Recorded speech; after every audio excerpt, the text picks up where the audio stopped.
Ladies and gentlemen, it is your host, Andre Norman, Second Chance University, and we are back. Of all the episodes I've done, and I've done about 50, 60, I have my big homie on here, I have my sister on here, I've interviewed 1,001 people. Today's a special day. I'm saying we have a world-class championship mom and historian with us, and I would like to introduce you to, I'm saying, fan favorite, Miss Marion Jones. Thank you, Andre. Well, I'm so excited to be here with you all and to talk with you all, share some of my journey, my experiences, and ultimately and hopefully the goal is that whoever is hearing this know that your darkest place does not need to be the end, right? That our failure, and I'll share this over the next hour with you all with Andre, but that your failure doesn't need to be forever. That you are not your biggest mistake and that you can get out of this, right? Whether it's get out of the dark place mentally, potentially, that you're in, or even the dark place physically that you're in, that there are ways to deal with the stress of what you're dealing with, what you've done, and really, ultimately, right, Andre, the whole point of this is forward movement, right? Thinking about the future. What does it potentially look like? What does it look like tomorrow for some of you all? What does it look like next week, next year, the next 10 years? And so I'm excited to share. Okay, well, let's go back to the beginning. All Where right. were you born and raised?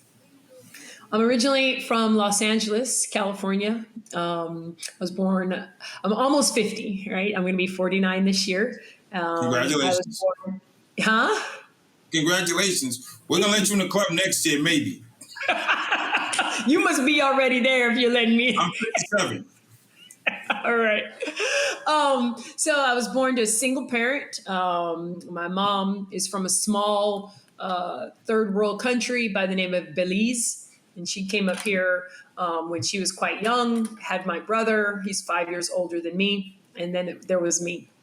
My parents were divorced when I was very young, very little contact with my father. And what contact I did have with him was brief. And I'd like to say sometimes a bit forgettable. And that was not on the decision on my mom. That was just my father making the decision for whatever reason not to be a part of our lives, right? Which affected me greatly, Andre. And it's something in my whole story, I'm going to tell you from the get-go, in my whole story, there are elements that people cannot relate to. But the big picture is that there are parts of my story that everybody can relate to, right? And I know that a lot of folks... What do you think we can't relate to? What do you think is a part of your story that we can't relate to? Not many people have been an Olympic champion.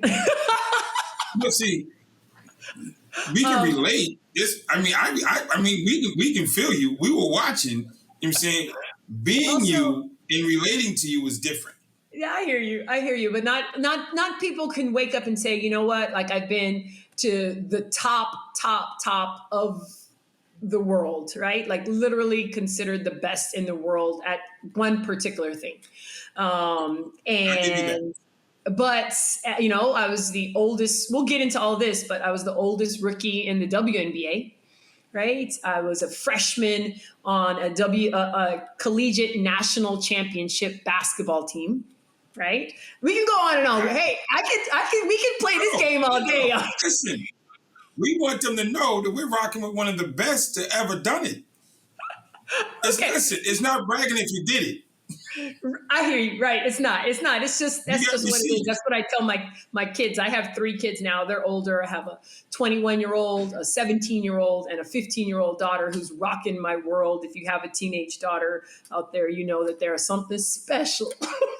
I got a boy. God was nice to me. Yes. Let's get back to the beginning, though. So 1975, I was born. My mom raised my brother and I. And it was a challenge. It was a challenge for my mom. She sacrificed so much. Wasn't from this country, so she didn't necessarily fully understand this culture and what it means to raise 2 kids of color here, and sacrificed a lot. In 1984, Andre, I was 9 years old, and the Olympics came to Los Angeles when I was 9, right? So that was my first exposure to the Olympic experience. But to back up a few years, I had started participating in sports from the age of 5 and 6, right? I remember my mom was a coach one year for soccer. My older brother was a coach. Like, we just realized and figured out that I had a unique ability, physical ability. I was stronger. I was faster. I was more competitive than probably any kid that you can ever imagine, right? And so my mom made sure that she exposed me to all type of sports, whatever activity. I said one year I wanted to learn to play the clarinet, so I learned that. I did band. I did ballet for a few. That wasn't for me, but hey, my mom got the pictures that she wanted. And tap. I was just competitive, right? So it's kind of hard in a ballet class because they're not like trying to like win anything. So it wasn't for me, but I played everything. I played soccer and volleyball and track and field, gymnastics. I loved gymnastics until I got too tall, basketball. But track and field stuck, right? All I needed to do was go out there and run fast. And you mean I was going to get attention? You mean I was going to get ribbons and trophies and pats on the back and high fives? Oh, sign me up, right? So that was the start of it. I was probably 6 or 7 years old, and it was the neighborhood competitions. So as I mentioned, at the age of 9 in 1984, the Olympics came to Los Angeles. And although my mom we didn't have the resources, Andre, for us to actually attend the Olympic Games, my mom did take me to see the parade. So back in the day, for those that are hearing, right, and are a little bit older, you might remember a long time ago, they used to parade the athletes prior to the competition through the streets of whatever city, right? So that the local fans could see them. And my mom took me out to the Olympic parade in Los Angeles, Andre. Ironically, it was like 2 blocks from where my father had one of his businesses. So he owned a bunch of laundromats in the Los Angeles area. So that's ironic. I've never shared that or actually really remembered that, but it was literally a few blocks from where one of his businesses were. And I remember that summer, Andre, seeing for the first time these athletes, right? Like Carl Lewis and like all of the greats, like literally paraded in front of me. And I didn't have any context of how great they were, but I was intrigued. And so that summer I sat in front of my television, like the rest of the world, and I watched the Olympic Games. And what happened, and you never know who you're going to inspire or give hope to during these moments, right? It's apparent now. I watch the games, and yes, but as a 9-year-old little girl, like literally glued to my television, watching these athletes cross the finish line, and whatever happened to them in a millisecond, in their eyes, in their heart, in their body, right? Like you see this exuberance, like this change of who they are. I knew that I wanted to experience that, Andre, whatever it was, right? And I didn't know at that point the amount of work that it would entail and et cetera, et cetera. And I didn't know even at that point, like how talented I was, but I knew that I wanted to experience that. I'll give you a quick story and might put some of it in context. So as I shared, my mom is from a small country in Central America by the name of Belize. Beautiful country, right? Belize got its independence from Britain 20-something years ago. And so they've been led by the British monarchy, right? And so my mom was always fascinated by seeing anything with the royal family. And I remember as a kid, when Princess Diana was married, and they had this long red carpet, right, in the wedding.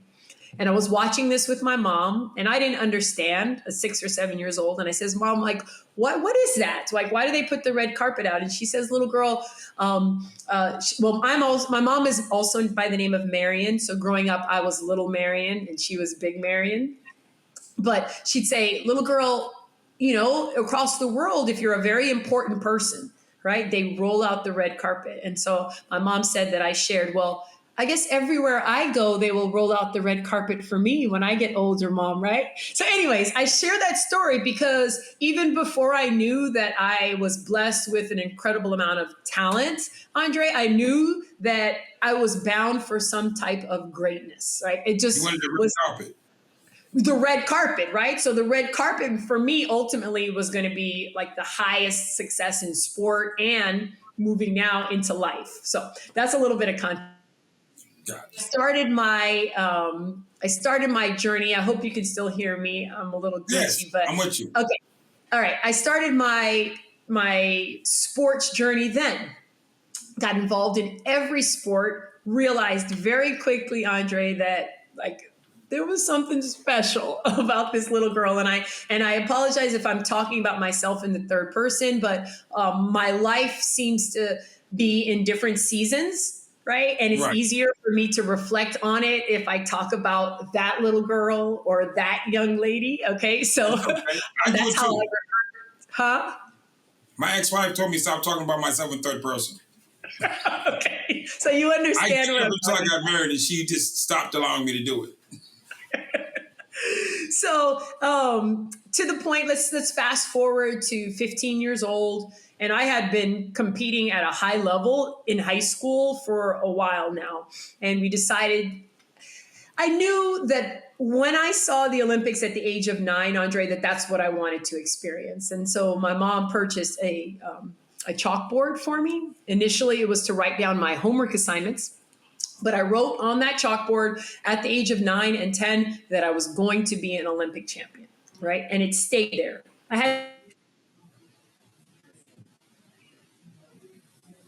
Come on. age of 15, I had my first opportunity, Andre, to realize my dream, right? And people hearing this might say, like, wait, what? Like 15 years old? And it's true. I was competing at the elite level at an incredibly young age. And I made my first Olympic team at the age of 15. And, I missed a 15-year-old. What year was that? let me do the math. That was 19. What Olympics was it? That was the Olympics in Seoul, Korea. I remember. Okay. But I decided not to go. So if you know anything about the sport of track and field in the United States, you also know that it is very competitive, right? It's like they take the top 8 runners from our Olympic trials to go overseas to compete. And they can make the decision on competition day who actually gets on the track.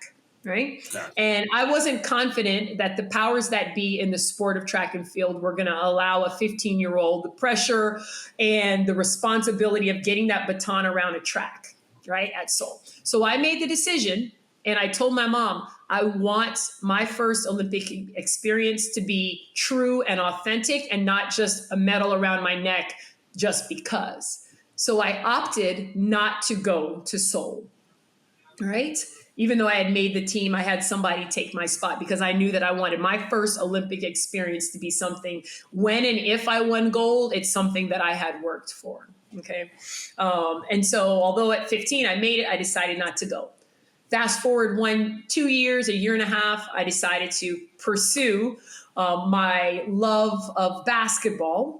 So by this point, was coupling track and field and basketball. I had decided that those are going to be my sports of choice. I love basketball. I'm a huge old school Lakers fan. Let me get that straight. Old school Lakers. Did they tell you from Boston? Larry Bird, Bill Russell. Okay, so those are some other people. I am Magic Johnson and Kurt Rambis and Byron Scott and Michael Cooper. Okay, AC Green, like that's my world. Okay, so like Pat Riley's teams. Yeah, Pat Riley's teams, and had loved the sport. I went to Byron Scott basketball camp, so I'm just telling you that like basketball wasn't just a thing. Like I was passionate about it, but I had a coach who was recruiting me for college tell me years later, Marion, like we want you. Like he said, we want you to come to our school. The problem is you're up here, but the ball's back here. So my athletic ability, like my skill level wasn't incredible yet because I hadn't and it's much different. Like the ladies now, like you see in the WNBA and in college, they have been playing basketball, since they were born. Since they were born.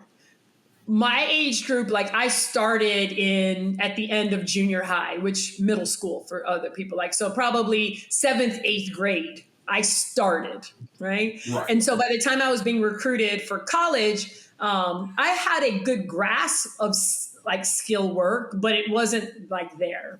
But I decided I wanted to try and play 2 sports in college.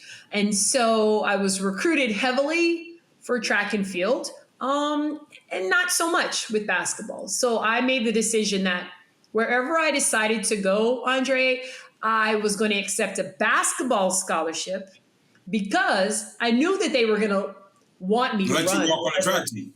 Right? But I wanted them to know that I was serious about playing ball. So although it would have been nice to stay on the West Coast and maybe Stanford or USC or UCLA, right? Like those powerhouse schools, I decided to go cross country to the University of North Carolina at Chapel Hill. Let me get at the real UNC. What's the fake UNC?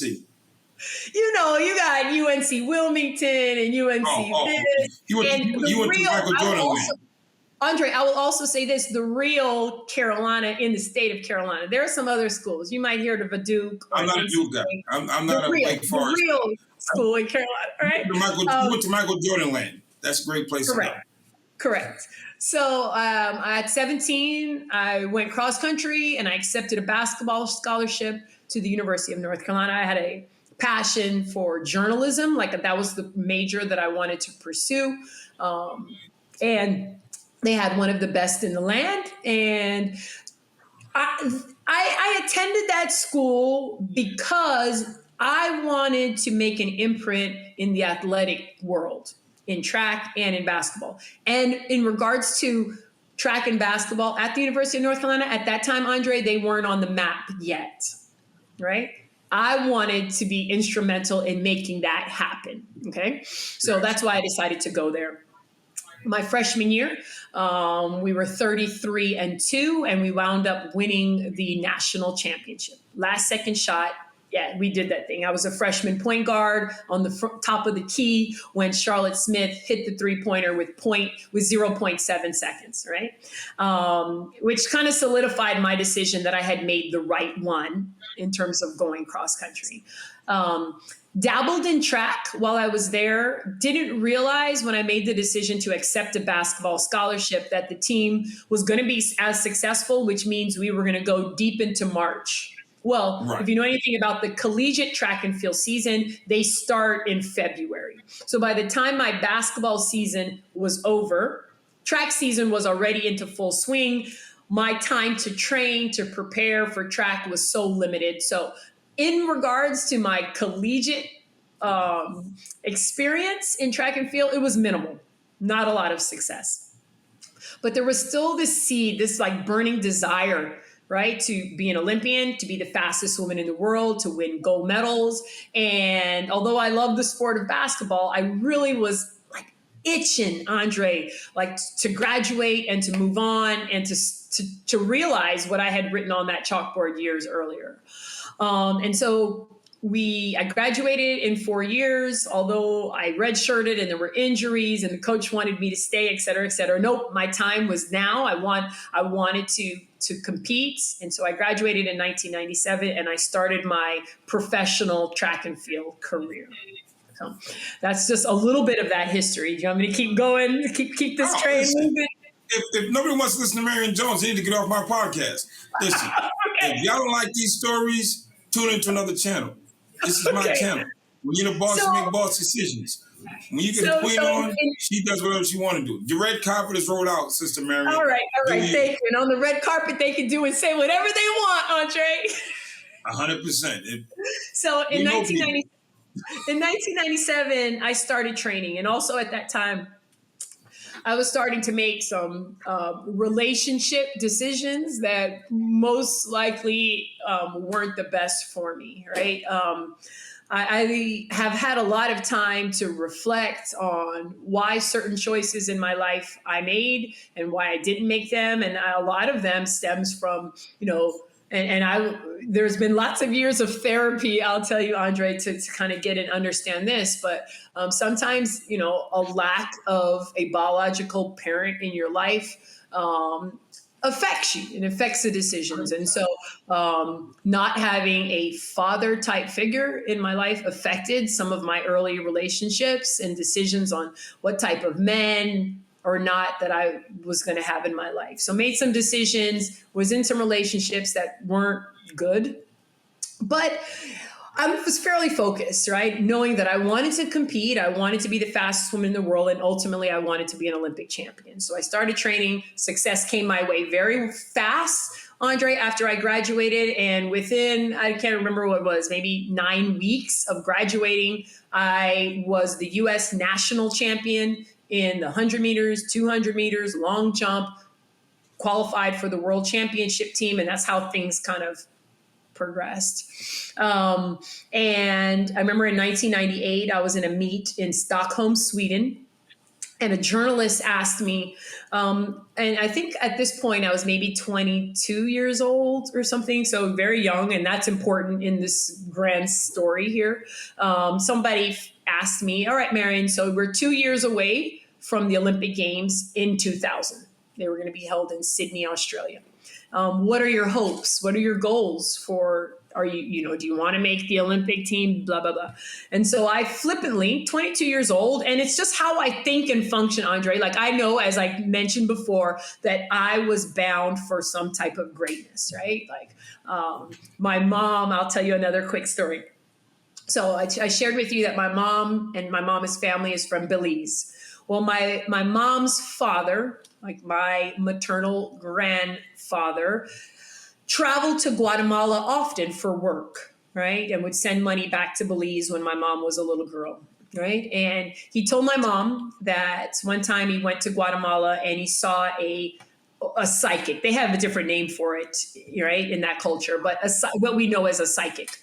And he had a couple of coins and he sat down with this lady, Andre, and she told him that somebody in your lineage, right, will be bound for like fame, fortune, and greatness, right? And he shared that with my mom. So I go back to that. I knew at that point, and especially now that things were starting to fall into place, right? Chose a great university, won the national championship, US national champion very quickly, et cetera, et cetera. So I sat there as a 22-year-old in 1998, and I shared with this journalist, Andre, oh yeah, I'm going to go to Sydney. I'm going to make the team. I'm going to be an Olympian, and I'm going to win 5 gold medals. Just 5. But listen to how I said it. And I said it flippantly, not because I was like cocky or anything, but I literally... That's what you believed. It's what I believed, right? I was running the 100. I was becoming the fastest woman in the world. I was running the 200, fastest 200-meter female runner in the world. Long jumper, was jumping further than anybody. And then the U.S. historically have dominated on the women's side in the 4x1 and 4x4. How many medals? 5. How many events? 5. Cool. I'm going to go. Well, I, at 22 years old, Andre, did not realize that it had never been done before, right? Right. I'm 22 again, right? Like I'm just like, bam, it's gonna happen. I don't, right? You talk to your grandfather. See, granddad went down to Guatemala. They said, "Yo, men, señor, uno pasando en su familia como muy grandioso," and he didn't know it was gonna be you. They didn't talk to granddad, but he knew it was gonna be somebody. And so from that point, that story took off like wildfire. Right? Like the world. And so that is the buildup to the Olympic Games. And that's why there was so much interest. And I was on the cover of Vogue magazine, Time, Life, like Ebony, anything on the cover of Kellogg Frosted Flakes, right? In this anticipation that when I got to Sydney, I was going to win 5 gold medals. And everything was great. Like I had put together what I thought was an incredible team. Because to pursue this type of success, like you have to have a team of some sort. Nobody goes out there, trains by themselves, does strength work by themselves in a weight room, has supplements, right? Like marketing, publicists, like nobody does it, right? So I thought at this age, even at a young age, that I had assembled a team that were going to look out for my best interests, Andre, right? And for people whom, and there's so many people, Andre, that have different opinions on my story, my journey. Believe me, don't believe me, whatever, right? I'm not here to argue that point. Certainly not here, but anytime anymore, right? Because my story is bigger than all that. But everybody can relate to being 22, 23, and being overwhelmed with life, right? Right now, I have a 21-year-old son who is overwhelmed by life, right? And all the expectations and responsibilities. And that's just this little world. Imagine, right? You are on the cover of Vogue magazine. There's never been a female athlete of color on the cover of Vogue magazine ever, right? And you're getting paid millions of dollars, right? And you put together what you think is a team. I mean, that's just what it is, right? So you don't question that. You don't question that. So I go to Sydney, Andre, and like I am having a great experience, right? I win 3 golds and 2 bronze medals. And so in my eyes, I publicly said this, like for me, it was a failure of sort, because when I say I'm going to do it and I don't do it, even if people look at it and be like, oh my gosh, Mary, like it's still like still to me, it doesn't live up to my expectations at all, but I was satisfied with it. So we move forward from there. And at this point I'm married, right? And it's a relationship that I shared ultimately was a fail and wasn't the best for me. So a few years after the games,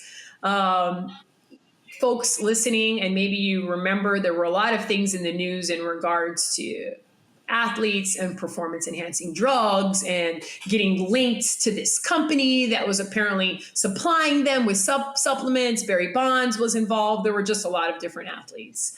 And my name got put in that mix as well. So in 2003 or 2004, I don't remember the specific year, I was invited by federal investigators to fly to San Francisco to sit down with them to share if I had any knowledge about the whole thing. This is my thing on that. That is a different interview. I understand. No. Listen, we're fans. I mean, that you went through everybody that's watching this podcast is sitting in a prison cell. We've made and been around people who made bad decisions. So our team, I had a team, we called it the gang. I had a really good team until we set up in Superior Court. They started giving out sentences. And as we're sitting there, like, I think this didn't work out well. For some people, they were just the driver. Some people, they were the guy we went to the house after. I mean, my thing is, you went through. Mm-hmm. And what did you learn going through? Yeah, all right. We can go there. I was just giving some context. I was just giving a little bit of context for people that maybe were like, who, huh, what, but cool, I could share. So in all of it, let me go into it, like what I learned from all of it. One, be cautious, and the people watching and hearing know this, but be cautious about the people you surround yourself with. Right. I have, as I shared, 3 kids, and from the first day they went to school, like that was the lesson that I shared with them. Right. The people that you hang around with ultimately represent who you are. Right. So, for example, if I hang out with, right, like gang members, right, we can use that example. Right. And nobody knows who I am. Maybe I have a cousin who's in a gang. Ultimately, the public is going to think I'm part of the gang. Right. So if you surround yourself with people who are not ultimately looking out for your best interests, right, like it's just tough. So that's the first lesson, right, in moving forward. Careful, even folks that are hearing this, they're locked up. When you get out, if you get out, be careful the group of people that you surround yourself with, because ultimately they can make or break you, right? One of the biggest lessons that I learned in this. We have a group of people who are watching this. Don't quote the number, because about 10% of people in prison are innocent. They did not do it in any capacity. Yeah. But somewhere along the line, their name got thrown in the hat. they got spun up and they came out on the other side with a prison sentence. Yeah. Every day or every month, we see on the news some guy released from prison 20 years later for DNA. DNA said he didn't do it. Then you say, how did he go to jail?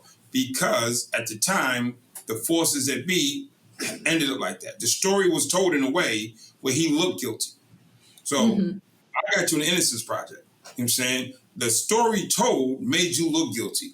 There are thousands of people watching this who can identify with zero. They are sitting in a prison cell because they were made to look guilty. And the thing is, inside, we know who's who. We can look, we were in the streets. We know this dude wasn't out here. We know who did it, perhaps. And we know it wasn't him, but we can't step up and say, without indicting ourselves or causing bigger grief. So we 1,000% got you an Innocence Project. Hands down, no blink. So we get there at this level. People are sitting home, them little Twitter fingers, I don't pay them no attention. You know what I'm saying? You fit, if they say, yeah, well, I'm an innocent, and it might be 20 years before your DNA sample comes back, or whatever variation that is, that validates that you know something, you had it wrong. Yeah. You had it wrong. But there's always going to be people who support you all the way through. And I think ultimately, if you are willing to, put yourself out there, whether it's, you made poor choices and you did X, Y, and Z, but you're taking that story, that testimony to help people, right? Or if you didn't do anything wrong, right, and you just got caught up, right? How did you get through your tough times, right? So there are two sides of that equation, right? Either you did it and you're going to use your story when you come out to ultimately help somebody else who might be going through some crap, right? Or you didn't do it and you got caught up, but you had to figure out a way how to get through it. And that part of the story people also need to hear, right? So let's talk about then, we could fast forward to, how when I was sentenced to 6 months incarceration, my case was in the state of New York. So I had to go to upstate New York and I sat in front of a judge. And prior to that, Andre, we were told by prosecutors, right, that they probably would just get some community service. We're going to allow you to help the public. This prison is not for you. You're not going to go there, right? We just need you to, plead guilty and everything will be taken care of. We got you. If y'all ever hear that, as you know, if y'all ever hear that, run the other way. See, we know you're not a criminal because we would have known better. Okay. Listen, Trey, just plead guilty. We'll work it out later. No. We know you're not a criminal because you would have known better.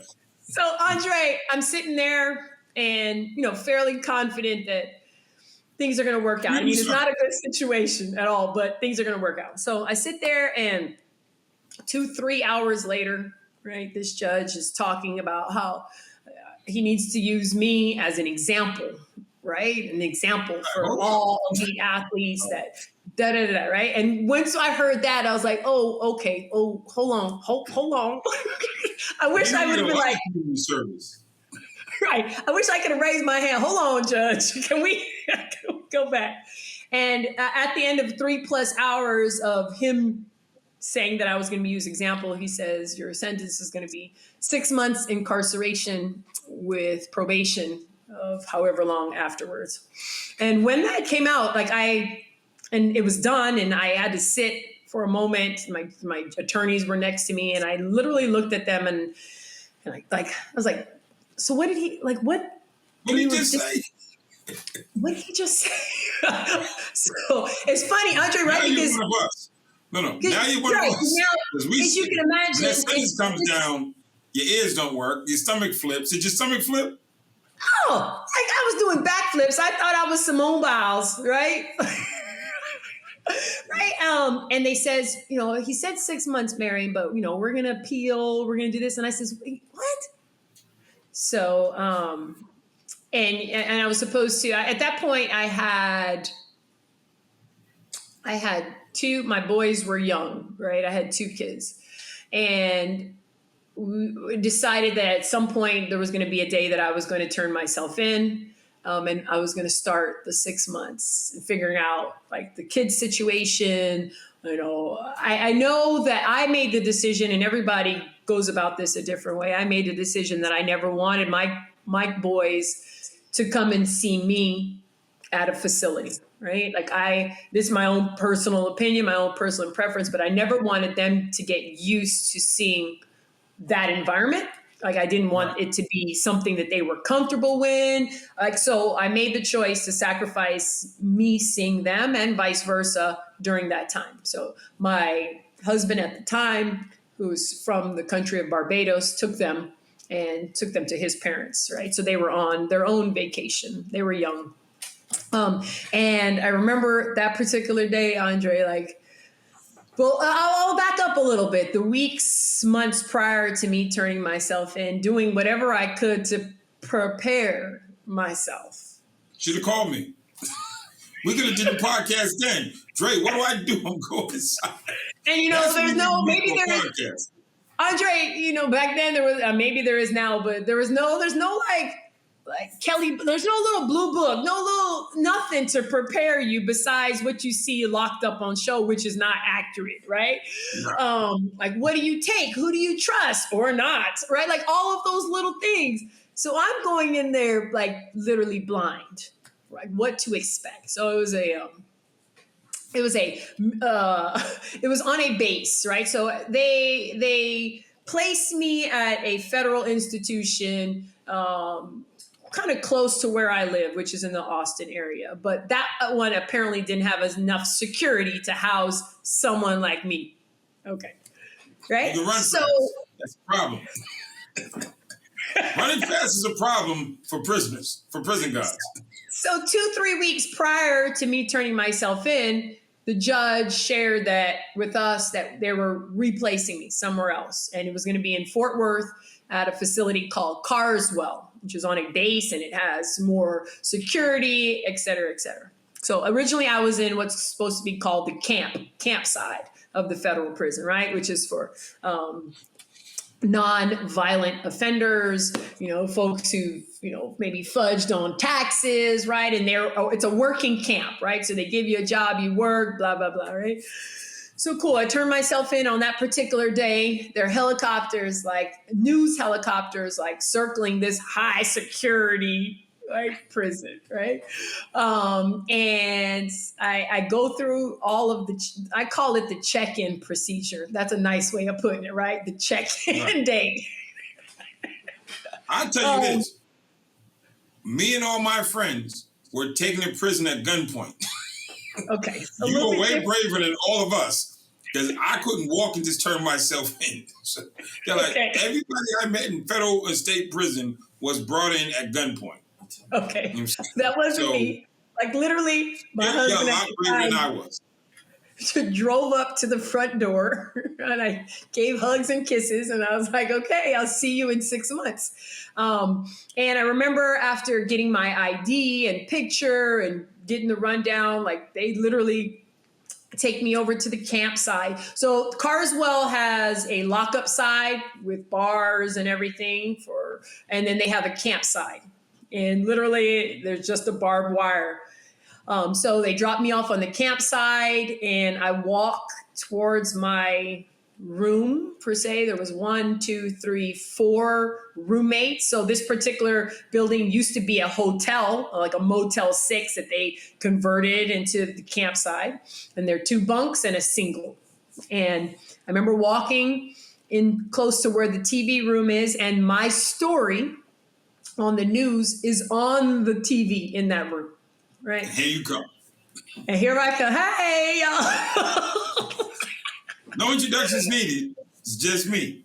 No introduction needed, right? So met my roommates, kind of got into the flow of things.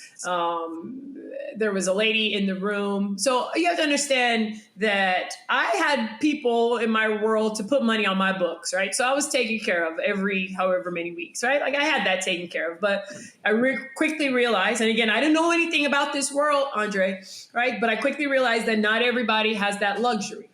And people that don't, what do to get what they need from commissary? Like they do odd jobs. They do everything, they wash clothes, they take all kinds of stuff, massages, they cook food, whatever. So one of my roommates were one of those individuals that had nobody that put money on her book. So her side hustle was doing the laundry. We had 3 washing machines there amongst 200-300 women, right? So, and you have to literally stand there for the whole time, right? Or somebody's going to steal your stuff, right? And I didn't want to do that. So I hired her. That was part of her job. Hey, I'll pay you in commissary. You take care of my stuff. I made sure I worked out a lot in there. I joke, Andre, that I was probably in better shape over that 6-month time than even when I was training for the games, because thankfully I knew I had a healthy release to my stress, right? Which is working out, right? Every day I would find my way. I was the only one on that little dirt track there at Carswell, right? I'd be out there when I wasn't working in the kitchen or teaching. Eventually my job was teaching. Right. There were folks trying to get their GED. And of course, I'm a college graduate. So they put me in that job once I was done with the kitchen duty. And when I wasn't, I was working out. Right. So from commissary, I bought like workout clothes. Like it wasn't nothing fancy, just general federal issue gray sweats. But I had a couple of them, so I didn't have to wash so often. Well, I noticed, Andre, that some of my stuff was coming up missing. Right. And it wasn't like she was supposed to be there watching my stuff. Like I took care of her commissary. And so I asked her a few times gently, nicely. I had started to learn the system, right? Like you just got to be careful how you navigate relationships there. Who's your friend? Who's your not your friend? Who you talk to, right? A certain way, and who you don't. And eventually I found out that she was on some type of medication that she wasn't taking for her obsessive compulsive, ADD, whatever. So her senses were even heightened when I decided to have a discussion. Her. Have a discussion with her. Have a discussion privately. Because I also know you ain't gonna put anybody under the bus in front of a lot of people, right? So one day our roommates had gone to their particular jobs and I said, hey, can I talk to you a second? Sure. I'm just noticing that some of my stuff, right? I don't know where it is, right? And I've checked everywhere, and I'm wondering, like, if you think somebody has stolen it from the machines or whatever. And she said, yeah, no, nothing. And I say, okay, do you think you could be, just a little more mindful, right, of my stuff and making sure? Yes. So that happened 2 or 3 times, Andre, right? And it's not like I can just go over to the store anytime I want. Right? Like, so to the point where I had to make the decision that I was going to fire her. I gave her about 2-3 times. Right. And so I came to this point where I'm like, okay, like, can we talk? I think I told her initially, I think I've decided that I'm going to do it myself. Right. Like, I appreciate you. Well, she really took that personal because like I'm getting her stuff. Right. And that's going to be cut off. So we're in the room. That's her money. By that point, Andre probably had served 2.5 months of my 6 months.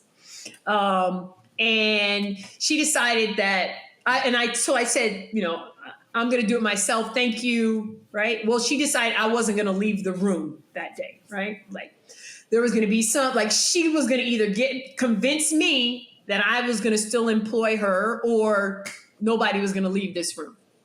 So I made I was funny, Andre, looking back, because I was actually that day heading out to the track to work out. I had my water jug in my hand. It was filled with ice water, and it was literally in my hand. And she's in front of the door, the only exit to the room. And I says, all right, let's not do this, right? Like, I don't want to do this, right? Like I'll pay you for whatever I need to pay you, and we go our separate ways. Well, that didn't go down, and there was a little fisticuff, little action in the room, right? I remember having this water jug in my hand, and when I finally was able to get out of there, and I got out of the room, I only had the handle of the water jug, right? So I ran out of the room, right? And I'm like, well, okay, what do I do? And a guard saw me running out of the room, and they had their office or whatever, and here she comes chasing me.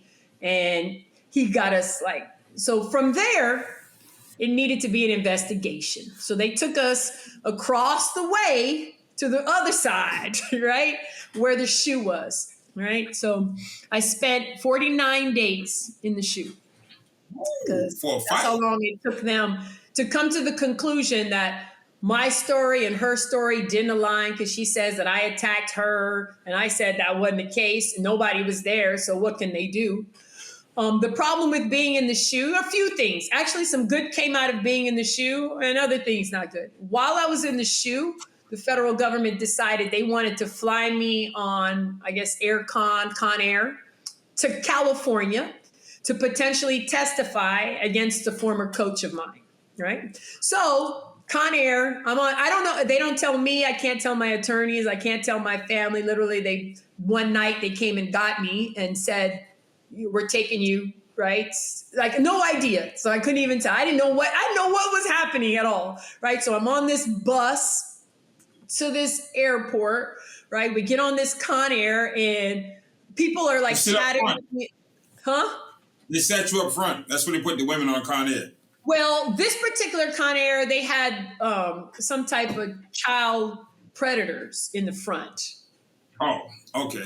Literally, you had to go past them, right? And then the women, and then the men in the back.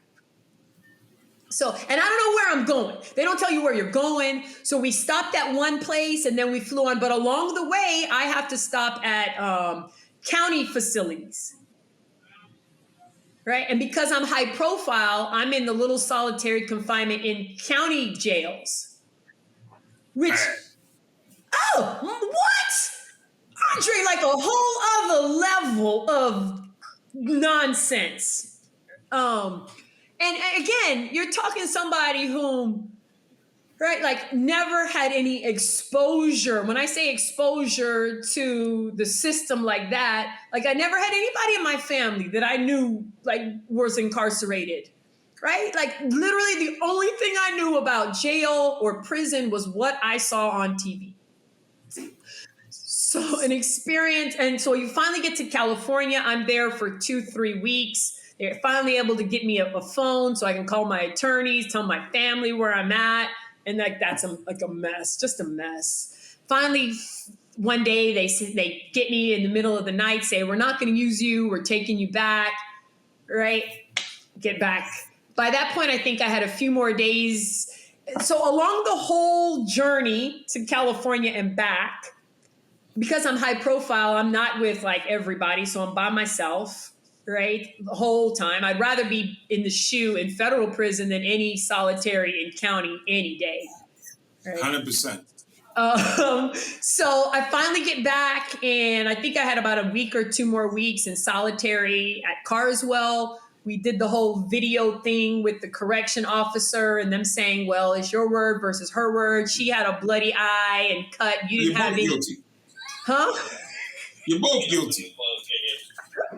Right, but then she had like cuts and bruises and I had nothing. So they were like, well, you engaged in it. Well, I said I engaged in it because I was protecting myself. It's not my fault, right? That, shoot, my older brother prepared me for certain things. No.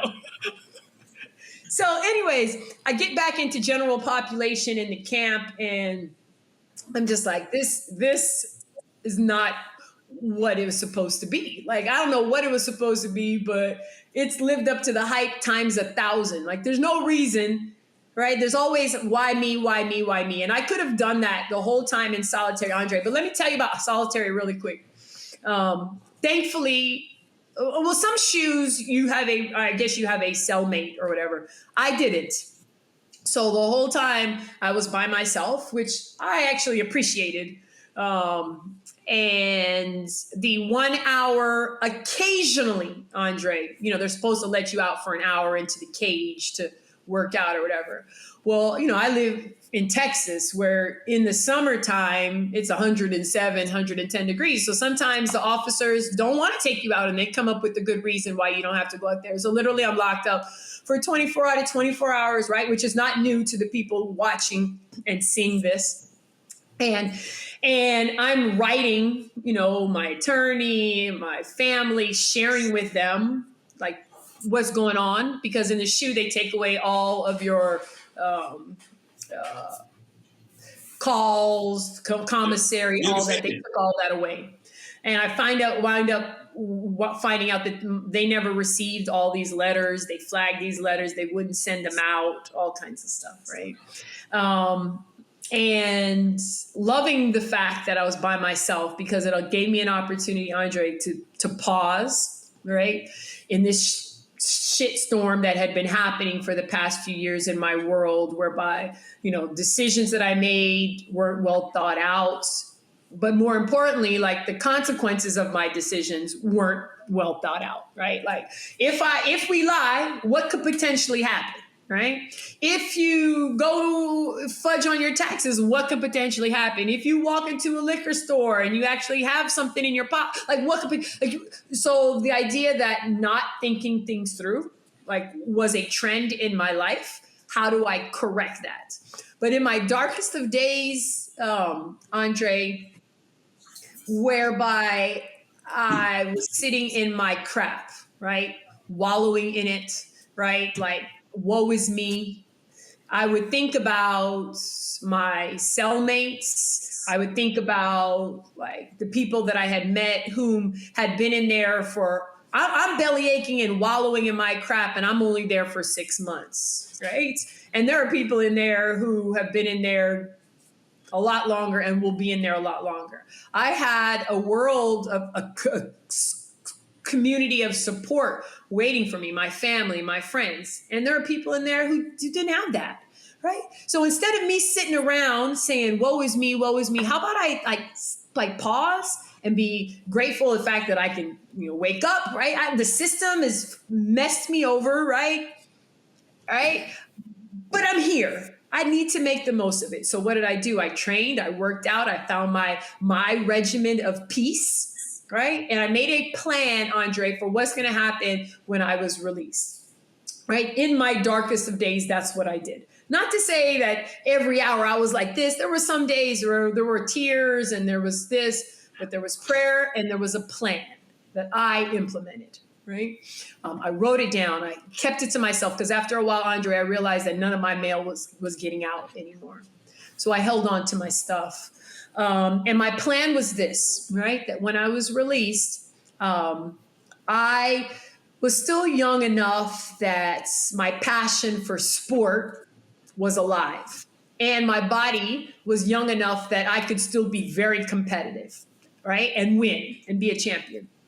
So, but I knew that the sport of track and field was in the past for me. It was history. I wasn't going to pursue that world anymore, right? Because it would have been tough, not tough physically, but just the politics involved, right? But I had another passion, Andre, and that was the sport of basketball that I had never really pursued after I graduated. And after I graduated, Andre, I was actually drafted into, back then, what was called the AWBL. That was the professional league here in the United States for women before the WNBA, right? And I decided that I wanted to share my story, not the X's and O's of it, but how I got through it. And I needed a big platform to share that on, right? And by me trying to make a WNBA team, I would get that platform. It would satisfy two things. It would satisfy my desire for the physical, to still be a competitive athlete, and it would satisfy my need to have a platform to share my story on a massive scale. And I knew that by making the league, right, I would have cameras in front of my face and people would want to hear from me, right? And so I started my journey. When I was released, I started my journey. I said, you know what? I want to see if I could play ball, right? With these ladies now who are a lot younger and, right, have been playing ball their whole life, but I'm going to try it, right? You throw on that I had just given birth to my third child, right? A daughter, right? So 2 months after she was born, Andre, I pursued the journey. I hired a WNBA coach. I was traveling to San Antonio, which is about 2 hours from where I live, daily to train with this person so that they can give me the opportunity to try out for a team. right? The opportunity came when Nolan Richardson, so for those that are watching and hearing, Oh, you know, Arkansas. Come basketball on. legend, Arkansas, won a national championship, all that. Well, Scotty Thurman. he decided that he was going to coach a WNBA team. They pursued him. He had never coached women before, and they hired him in Tulsa to coach the WNBA team in Tulsa. Well, we reached out to him and said, hey, would you be interested in Marion doing a tryout for you individually? And he was like, sure. So I flew out to Tulsa, Andre, and I tried out in front of Nolan. He's like, I'm going to sign you. All right. So he signed me. I was the oldest rookie in the WNBA to this day. It was a humbling experience, Andre, because as I shared, like the women were 10, 15 years younger than me. And my skill level, you understand, I hadn't competed in the sport of basketball since I graduated in 97. And at this point, that was, I think, 11 years afterwards. I had just run track. So I was a step behind, not physically, but skill-wise, I was a step behind. So the experience was humbling was because I was on the bench for most of that time. But it served its purpose, because you want to know why, Andre? Our team was horrible that year, right? We didn't win a lot of games, but you know where the camera was during the games? Where? On me sitting on the bench, right? When I figured that out, I said, you know what? I'm going to make the most of this opportunity, right? They still want to see me. They still want to hear from me. When the mic's in my hand, I am going to share, right? So it checked off both boxes. Did I get the platform? Yes. Did I pursue my dream of wanting to see if I could play in the league? Check yes, right? So after that, I decided to move away from the sport and just focus then for 10 years. It was purposeful. My kids were young, right? I had been through a lot. I wanted to pour into them and my world, Andre. So I was mom. I was in my community. I started my own nonprofit, helping girls make good decisions, participating in sports, loved it, right? Up until about however many months ago, in February of this year, I made the decision. I met somebody whom I partnered with who had the same values, thinking system in terms of how to get out of the crap you're in and move forward, but particularly focusing on entrepreneurs, right? And I decided that it was time for me to create my own narrative, right? Like for however long people have told my story, right? And without me saying anything about it, I was just had like muted that part of my world, right? Wasn't going to deal with it. Was done with the media, all of that. Didn't care. Cared, but didn't care. But you got to a point where my kids are older and I am teaching them, Andre, okay, like once you make poor choices, you accept the consequences, you move forward. And then what? I need to be that living person example in their life. And so I made the choice earlier this year that like Marion's back, right? Like I am back on the scene. This is where I'm at. This is where I'm going. I don't care what you think, right? I don't care what opinion you have of that, right? Follow me now and potentially, right? If and when you're going to go through some shit sometime, you're going to want to know how to get out of it. Turn to me if and when you're ready, right? And so that's where I'm at, Andre. That's where I'm at right now in my life, whereby I help people whom have been knocked down, whether they've done it or somebody's done it to them, and they're forward thinking, they want to get out of that hole. This is how you do it. Use me as an example. No, you cannot relate in terms of running 100 meters in 10 point something seconds. You can't relate somebody putting a gold medal around your neck, but you can relate. Every single individual listening and seeing this can relate to hard times. They can relate to depressing moments in your life where you feel like it's hard to move on because of choices that have been made, right? How do you do that? This is how you do it. You refocus, right? You reframe, reinvent whom you are, right? Whom people think you are. You don't forget about the past, right? But you use it to inspire yourself and to others, right? And every day you take a step forward. Will there occasionally be a day, Andre, where maybe you feel like you take a step backwards? It happens. It's life. You're going to feel occasionally maybe you're knocked down. Stay focused. Put a team of people. When I say a team of people around you, Andre, it could be family, it could be friends, it could be your crew, it could be whoever. But these are people whom will keep you accountable. Right? Like Andre, if you tell somebody, hey, I'm going to start this podcast and it's going to be in the ears of however many million, hundreds and thousands of people, you put people around you, Andre, who are going to lift you up, who are going to pour into you. On your days when you're like, man, I'm not getting the funding or people are doing like this, you have people in your world who are like, nope, Andre, we believe you can do it. This is how you're going to do it. Like, that's how you get out of your funk, right? And you can get back. If you had a certain level of success, you can get there. Or if you're like me, you think bigger. You're like, you know what? Wow, I had a lot of success in sport, but that psychic that told my grandfather that there was bound for greatness in our lineage, right? They didn't even know how big it was going to be. And that is the journey that I'm on now, right? That people are like, wow, she was great, da, da, da. They don't even know, Andre. They don't even know what I'm about to step into. And so that's how I function now. That's how I live. That's what I teach. And hopefully people that are hearing this, they are inspired, right? And there's a sense of hope that, you know what, no matter where you're at, no matter where you are listening to this right now, right? Failure is not forever, and that your setbacks in life can be the stepping stones to your biggest comeback in life. And that's how I approach every day now that I'm around. Well, listen, if you know it or not, I'm saying we're definitely down with Carolina Blue. All right. I don't know what the Laker thing, but well, listen, the Lakers wouldn't matter if Boston didn't exist.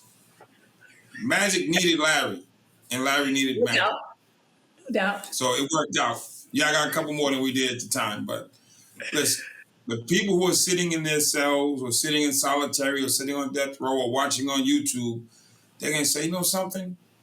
I can focus on negativity and go look up and do the backwards. You can go into my history and find that I used to hurt people, rob people, do bad things. It is there. I actually did it. Or you can say, what is he doing now? If you're so stuck on what I did in 1991, then there's something wrong with your thinking. Yeah. I'm saying, so right now, you're on a phenomenal quest.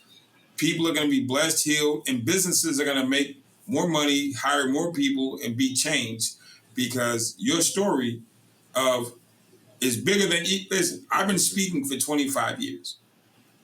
I've been doing corporate training for 20 years. And literally, probably last year, we had Lance Armstrong come in and speak to our group. And he had his story. And I watched the room. I'm saying to myself, you need to speak on that same stage I watched Lance speak on. Mm-hmm. And I want to help you understand, if you don't already, the people on your team who understand speaking in business in that space and consulting where your story can be, listen, I do 3 things. I help people, I travel the world, and I make money. I don't apologize for any of the 3.